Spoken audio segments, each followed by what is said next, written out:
Are you planning to go skincare shopping in Japan? Well, Japan is skincare heaven and there is so much to choose from. It's such a jungle out there. In this video, I will give you my best tips for skincare shopping. The video is divided into 3 parts. Part 1 is finding the right stores. Where are you supposed to buy your skincare? What are your options? The next part is standing in the stores and choosing your products. How do you even start? What do you choose between? Part 3 is prioritizing and making good shopping decisions in an environment where everything is chaotic and you have so much to choose between. It is very likely that you'll be a bit stressed because there is way too many options. Everything is loud, crowded. You need help prioritizing to ensure that you're not overspending. In the last part of the video, I will share my own skincare shopping. What are my needs? What do I prioritize? What have I used so far? What do I think about everything? Yeah, we're gonna combat my big pile of shopping together and see what we get out of it. Let's get right into the video.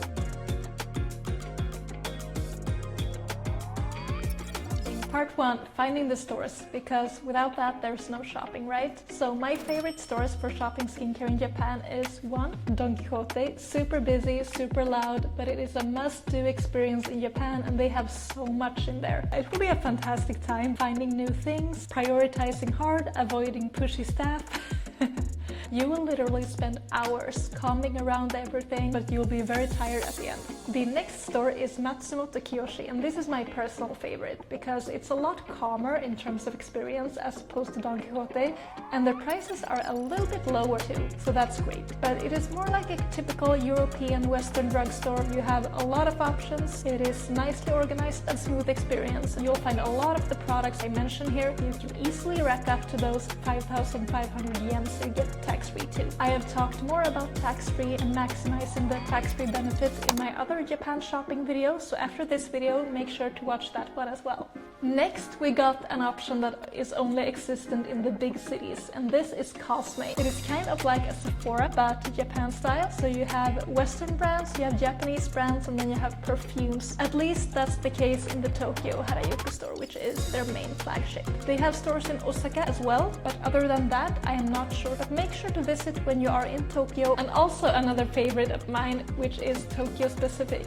It is Shin-okubo, and this is more of an area rather than a store. Shin-okubo is kind of a hidden gem among Western tourists, so remember where you heard it first. It is the Koreatown of Tokyo. This is where you will find all of the K-beauty in Tokyo. It is literally skincare heaven. You'll find all the K-beauty at good prices. A lot of the things I will be showing you from my own haul is from Shin-okubo in Tokyo, so make sure to stay until I show you that to get the most out of your K-beauty shopping in Japan, because you can do J-beauty, Japan beauty, or Korean beauty.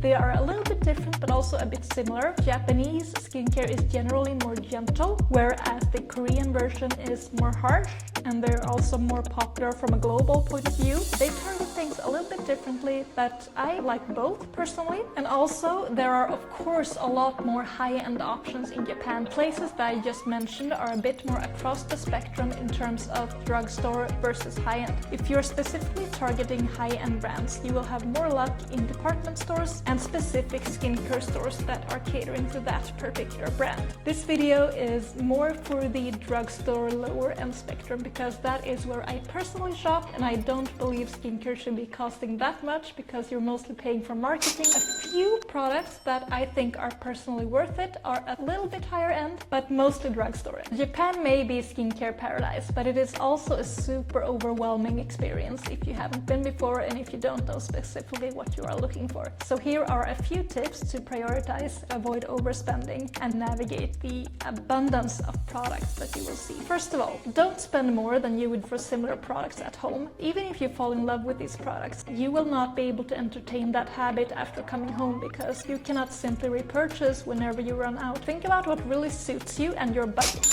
Drugstore products are just as efficient as high-end, and don't believe in the promises that the packaging says too much. Japanese products tend to promise a lot, but I have yet to see most of them deliver. Don't get your hopes up too much and don't expect miracles. First of all, define your skin type, define your issues, and make your shopping based on that. If you don't know at all where to start and what to get, use my friend ChatGPT for skincare advice, because there you can describe your problems and what you want to target and get personalized recommendations based on that. So I'll insert my go-to prompt here. I got so confused by all the options, so I just wanted someone to tell me what to do, and ChatGPT was great for that. You can see here how it effectively shows me what to get, where to get it, and how I should prioritize. And next, when you're standing there looking at the products, trying to decide what to get, you will notice that everything is in Japanese, and in some cases Korean. You will need to translate this because English translation is practically non-existent. For that, you will need specific apps. One of the apps that I like to use is Papago. You simply take photos of the ingredient list or backside of each product, and you can see more of what it is about and how you're going to use it, and if it is a good choice for you or not. Keep in mind, Papago has a 50 translation image limit per day, so if you go all in on the shopping, you will have to stop after 50 pictures in one day.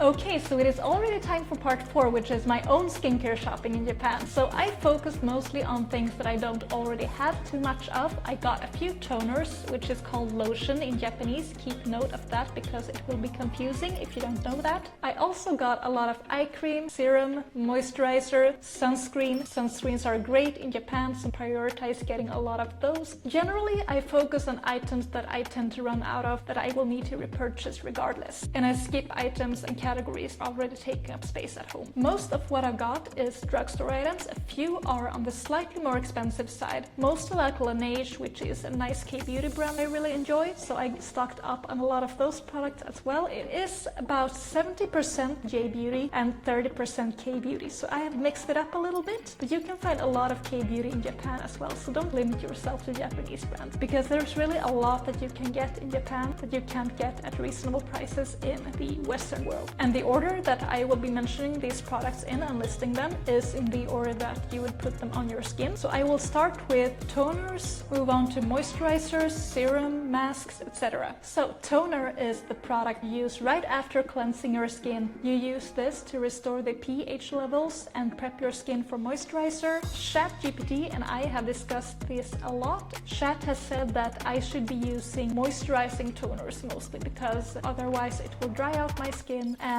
be a bit too excessive, which will cause me to overproduce oil.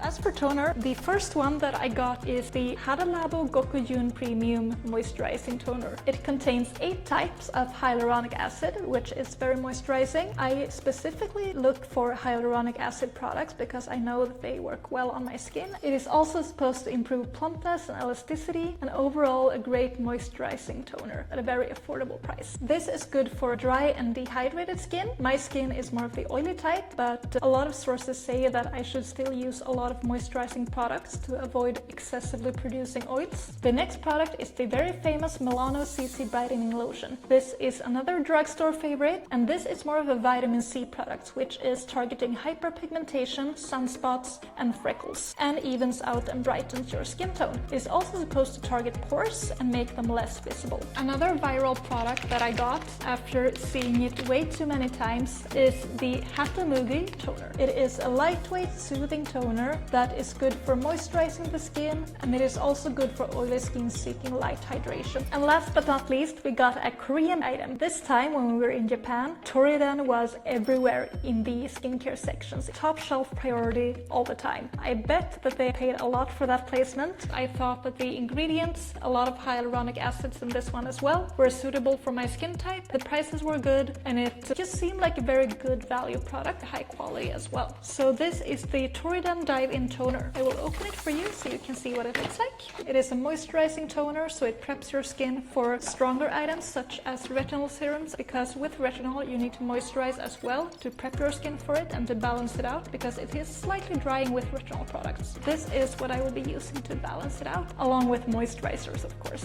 But I used to get retinol toners, serums, everything, but that is a bit excessive, and I try to be more careful with my skin and use fewer but better retinol products. This is the Biodense Bio-Collagen Real Deep Mask. This is a mask that you're supposed to wear for 3 hours, 2 to 3. I wore it for 3 hours. This is a pretty viral product. It is very popular in Japan and Korea. It is a Korean product originally. Okay, so it has been 3 hours now. It is time to finally take off this mask. It's starting to feel a bit itchy, so I'm very happy to take it off.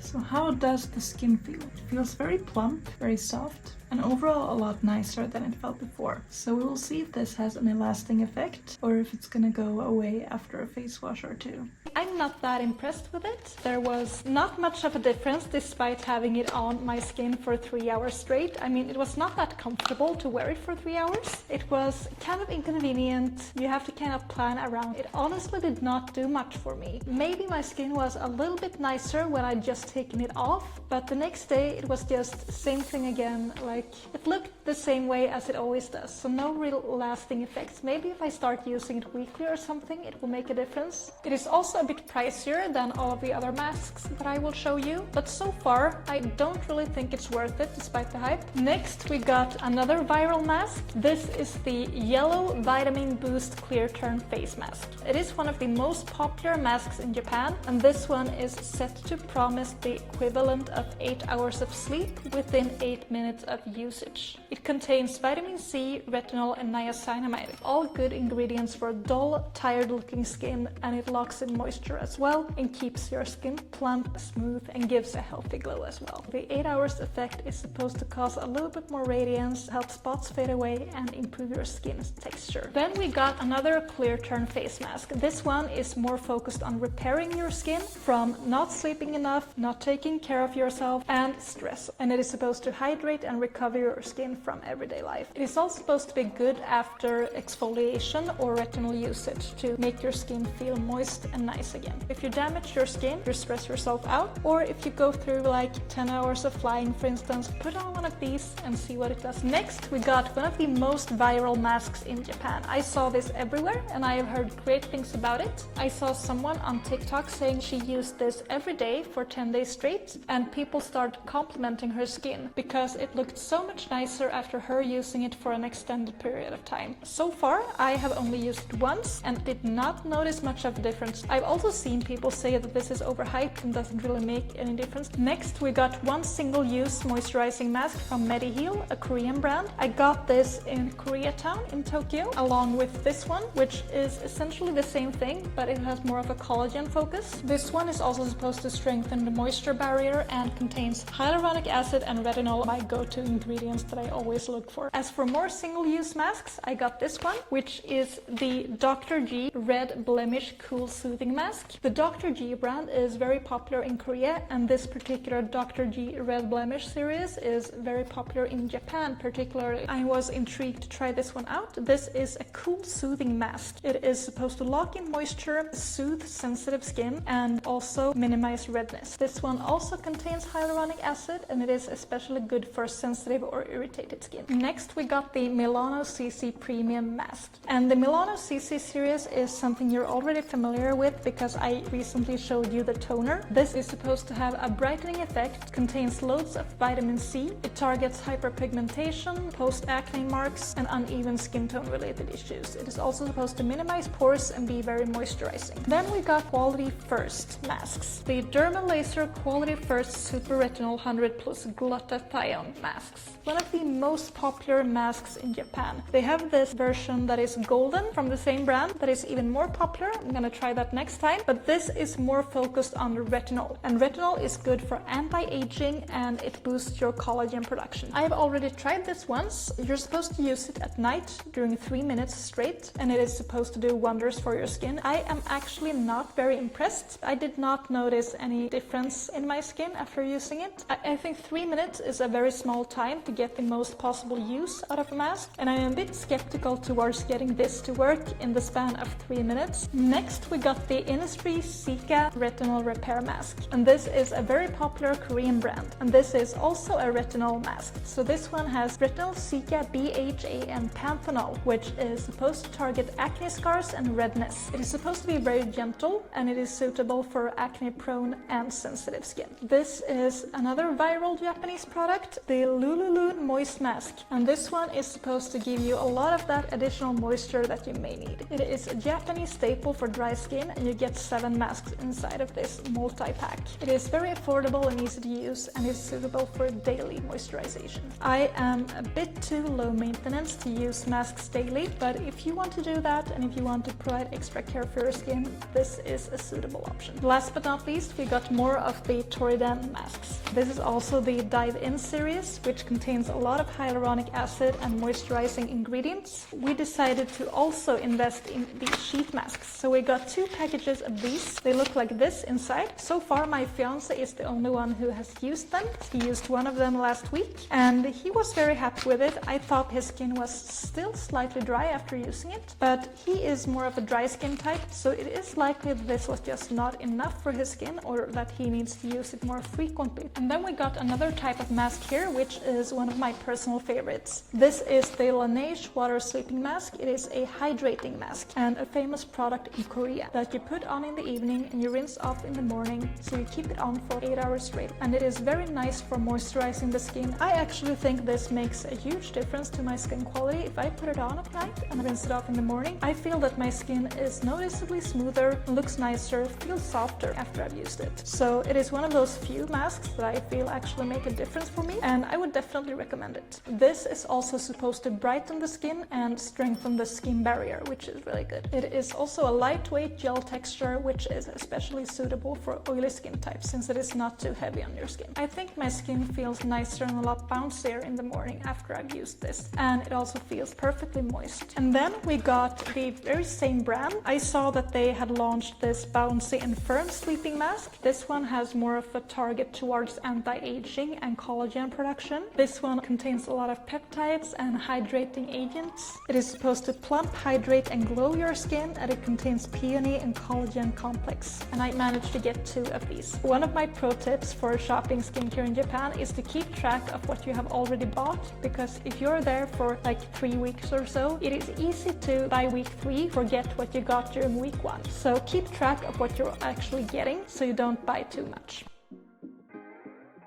Another one of my favorite parts is moisturizer, because I use a lot of it and I tend to run out all the time. So this is the Hadalabu Gokujun Moisturizer. No, but seriously, it is supposed to contain 8 different hyaluronic acids, and it is supposed to be very moisturizing for your skin. And just like the toner, this one is very focused around keeping the hydration levels up. This one contains 4 types of hyaluronic acid, and it is supposed to be lightweight yet very effective. I actually got a small version of this at 7-Eleven because I didn't bring any moisturizer to Japan because I wanted to buy it there. Then it was a little bit harder to find than expected. So I got that to start, and then I upgraded to this large version where I realized that, oh my god, I actually like this product a lot. It works really well for my skin, and it is also very affordable, so I could easily see myself buying it again. And this one is especially good for dehydrated or combination skin, which is my case. My skin is very dry here and then it is oily here. It is also supposed to be good for sensitive skin. Next we got more of the viral Hatamugi products. This is the Hatamugi Skin Conditioning Gel. So it is more of a lightweight moisturizer for your skin. It is gel based, and it is supposed to work very well for oily skin in particular because it is not too heavy. It is a water-based gel that is focused on hydration and softening the skin. I've heard a lot of miracle things about this, that it is supposed to create this glass skin effect that a lot of East Asian people are after. We will see. I'm a bit skeptical towards that promise in particular, but I am excited to try it. I've seen it many times in different stores, and I've been very intrigued by all the reviews. This is also supposed to be good for humid climates in particular, which is especially Japan in the summer and Southeast Asia in general, and those are destinations that I really enjoy spending time in. Next, we got more products. First, the Soothing Cream, which is more of a classic moisturizer. We actually got 2 of these. I was surprised by how small the packaging was. I expected it to be bigger for this container in particular. This is what it looks like, slightly smaller than expected, but it is supposed to be a really good moisturizer. Gel-like in texture, good for oily skin, contains a lot of hyaluronic acid. It is supposed to be able to balance hydration without blocking pores, and it's also supposed to be good for sensitive skin, acne-prone skin, and skin that generally needs repairing. This one is a gel cream, and this one is more of a water-like gel cream in terms of texture. I also get the impression that this one is more lightweight and this one is heavier. They are supposed to both contain hyaluronic acids and target the same kind of skin problems, which is mostly dry and combination skin, and it doesn't sit too heavily on the skin in either case. But like I said, the other one is supposed to be heavier and this one is supposed to be lighter, and it looks like the other one has more hyaluronic acid components than this one. Generally, I get the impression that this is a lighter cream that is more suitable for daytime use, and that this one could be more suitable for nighttime use.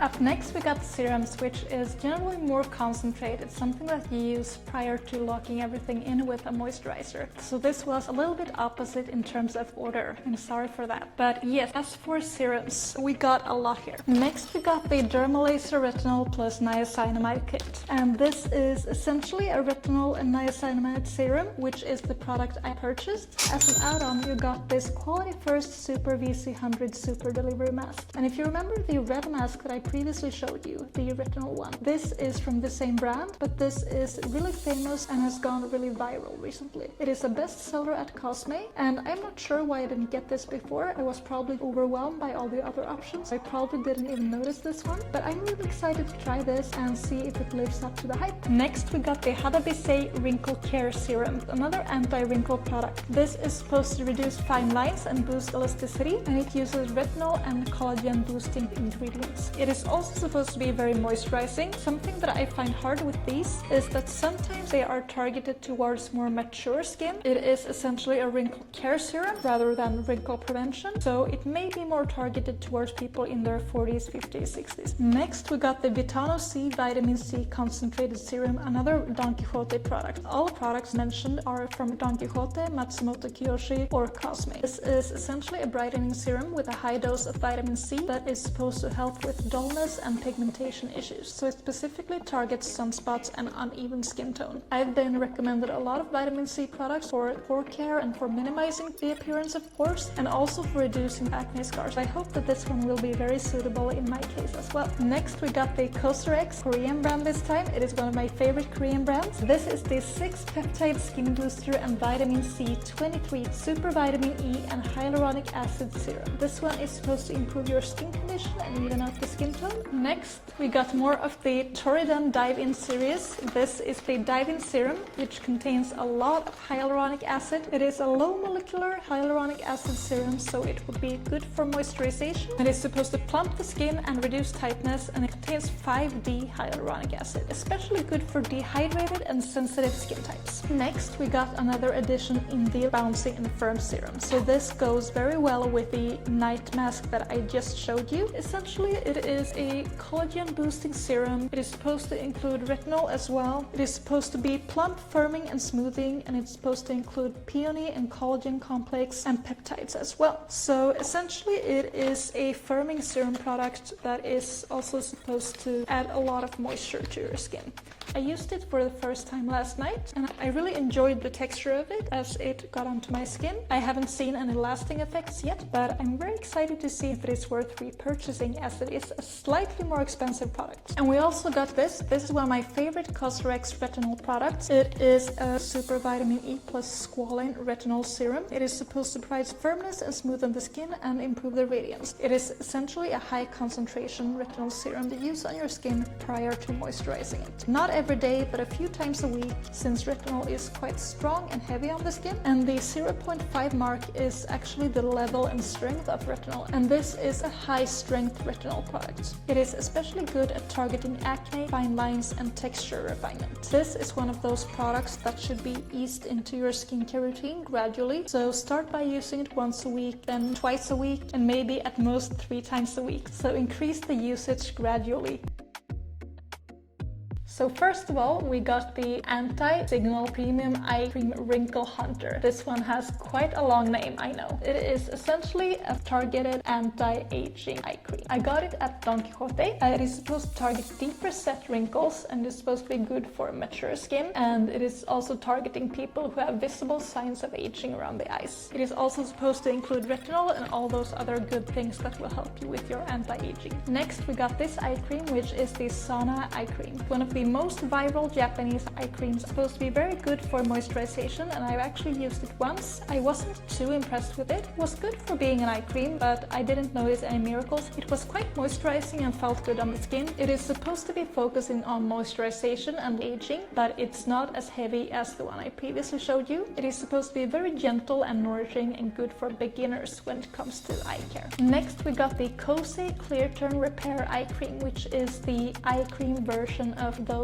famous masks that I previously showed you, which were supposed to do 8 hours worth of sleeping to your skin in the span of 8 minutes. So this is the eye cream version of that product, and it is supposed to be very moisturizing. It includes ceramide, peptides and vitamin C to repair and brighten tired eyes. And it is supposed to be good for hydration and early signs of aging. The Hada Labo Gokujun Premium series continues in an eye cream format. So this is their eye cream, and it is supposed to be very moisturizing with hyaluronic acid. This one is supposed to use multiple types of hyaluronic acid to be extra nourishing, hydrating and moisturizing for the skin. It is also supposed to soften those fine lines caused by dryness in the eye area, which could be good as a base if you put makeup on top and don't want it to cling onto those fine lines. Next, we got the Meishoku W Whitening Eye Cream. I've seen this be very popular among YouTubers and skin gurus in Japan. It had this #1 number in the store as well, and it was also almost the last one in Don Quixote, so I felt like I had to get it based off that. I'm a little bit skeptical towards whitening and brightening creams because I don't want to get even paler than I already am, but I feel like it'd be a good thing for the eye area because I always get slightly darker here or have that slight blue tint. So I hope this targets that specifically and I get a nicer, brighter under eye area that is not necessarily whiter. But this one is specifically supposed to target dark circles and pigmentation issues, and it is ideal for people struggling with darkened eye area from sun damage and just uneven skin tone in general. Next, we got the Vitano C Eye Serum. It is supposed to be very brightening for the under eye area, just like the previous one, aimed at reducing dark circles, puffiness and tired looking eyes. And it is supposed to be a very lightweight and nice serum. Works well under sunscreen and makeup. I'll just open it here for you so you can see it more specifically. It is quite generous in terms of size, and I bet that it will last me quite a long time. And then it is quite transparent on the skin. It feels a bit cooling. It feels pretty nice on the skin. I'm excited to try it out. Ooh, it feels really nice. Up next, we got the Coastal Retinol Volume Eye Bag Cream, and it has those really flattering pictures of under eye wrinkles, frown lines and smile lines, which are of course areas that I really want to target when it comes to wrinkle prevention. And then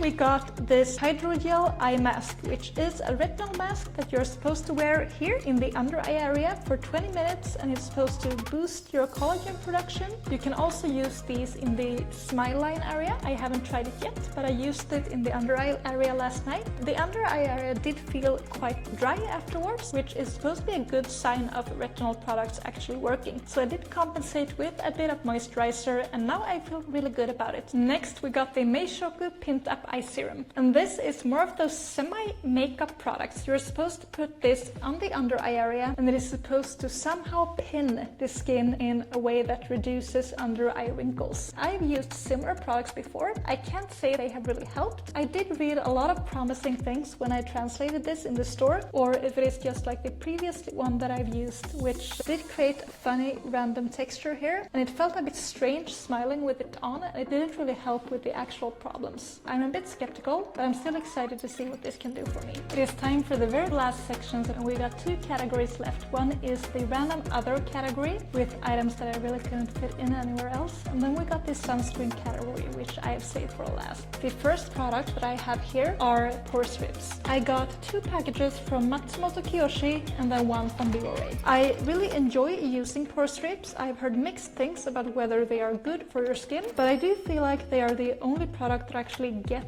the mess out of your skin instead of just making it look smaller or cleaner. I would like for the sebum to actually leave the skin. I'm I'm sure I'm not the only one who feels that way, and it is also kind of satisfying to get rid of all that gunk. So I didn't buy too much sunscreen. These products tend to expire way too fast, and summer is short in Sweden and we don't get much sun during the rest of the year. But I did get a few that I thought looked really promising, and I will go through them with you. First of all, we got this Skin-Aqua Tone Up UV Essence. Skin-Aqua is a very popular Japanese brand, and this is one of those multi-packs that I got at Don Quixote. So this was a little bit better value for money, getting 3 instead of just getting 1. And I know since previous experience that this is a really good sunscreen, so I was keen to buy more of it. The product itself is actually slightly purple. It works sort of as a tone-up base on the skin and evens out the skin tone, making it look nicer. And that will also neutralize dullness in the skin and make it slightly brighter. It is an SPF 50 broad spectrum protection, intended for all over the body, but you can see the packaging is a bit smaller for using all over the body. So I think that is suitable for using on the face. And then Japanese people, they mostly cover up their skin with clothing, so they don't use as much sunscreen as we do in the West. But for those areas that aren't protected by clothing or an umbrella, which I've sometimes seen in Japan as well, this is a great option. It has a very light and watery texture and is supposed to be ideal for very fair skin. Next up, when it comes to these big packages, we got the Biore UV Aqua Rich Watery Essence, another SPF 50 product, and this has more of a gel-like texture. I've heard it's good for oily skin and it's good for having underneath makeup. I have yet to try myself though. I first got 1 and then I got 3 more because of the popularity of this product. It is also waterproof and SPF 50. And this one also contains ingredients like hyaluronic acid and royal jelly for hydration. And this one is supposed to be especially good for combination oily or sensitive skin types that don't work well with greasy texture. I mean, I personally need very lightweight sunscreens because I use makeup on top as well, and it all gets so messy and gross if I have a thick layer of sunscreen, then makeup, and then, I mean, if I top up during the day, it will just be a downhill slope. So this is a non-greasy formula that I think will work very well with my particular skin type. Next, we got the Nivea UV Deep Protect and Care Sunscreen. And this is also a gel formula. They were doing commercials of this one all over the Cosme store when I was in Japan. And I got these samples as well. They were giving out so many of them. And I made sure to actually make use of the staff there, and I specifically asked them, so which one of these sunscreens are good for oily skin and when you want to wear it underneath makeup? And she recommended this one to me. I have used one of the samples a few times so far. It is actually surprisingly good to keep underneath makeup. It is not as greasy as my other Swedish or European sunscreens. It works really well so far. And the very last item of this video will be the Skin-Aqua Super Moisture UV Essence, another SPF 50 sunscreen that I was curious to try from Skin-Aqua. And this one is extra hydrating with ingredients like hyaluronic acid, a key ingredient in keeping the skin looking youthful and moist. This one is supposed to be ideal for dry and dehydrated skin, which you get a lot of if you are out in the sun too much. That was it for this video. I hope you enjoyed it and that you got a lot of value from it, both from my skincare tips, my recommendations from Japan, and for the actual items that I got and what I can recommend and what I'm a bit skeptical towards, because everyone has different opinions and experiences. So what works for me may not work for you, but it's still good to know what other people think before you buy a certain product, because things tend to add up financially. As you may also have noticed, this video did not feature any makeup items because I will be doing a separate video listing all the makeup that I got in Japan and also sharing my best tips and do's and don'ts for buying makeup in Japan and the products that I think are worth buying. And I can give you a little sneak peek here. This is the makeup pile, so make sure to subscribe for more Japan. Bye!